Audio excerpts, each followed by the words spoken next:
আসসালামু আলাইকুম। আশা করছি সকলে ভালো এবং সুস্থ আছেন। আজকে আমি আপনাদেরকে একটি ধামাকা দেখাবো। আজকে আমার জীবনের সবচাইতে বড় যেই গাভীটি ও মা হবে আগামী ২ মাস পর ইনশাআল্লাহ। ও ৭ মাস ১০-১২ দিনের প্রেগনেন্ট। অলরেডি ওর ওলান কিছুটা দেখা যায়। হ্যাঁ, ও মা হতে যাচ্ছে। ও ৪ দাঁত। ওর বয়স আল্লাহ পাক যদি কবুল ইনশাআল্লাহ ও আমার খামারে এবার প্রথম মা হবে। তো সবাই দোয়া করবেন আল্লাহ তাআলা যেন আমার মনের আশা পূরণ করে। ওর মা যেমন দুধ দিয়েছিল, ওর মাকে দেখে ওকে ক্রয় করা হয়েছিল। ওর মা আলহামদুলিল্লাহ ৩০-এর বেশি দুধ দিয়েছে।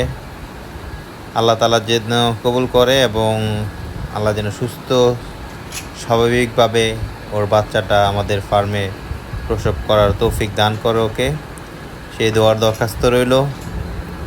আসলে এই গরুটা নিয়ে আমি অনেক বেশি আশাবাদী আল্লাহর কাছে, আল্লাহ যদি আমার মনের আশাটা পূরণ করে।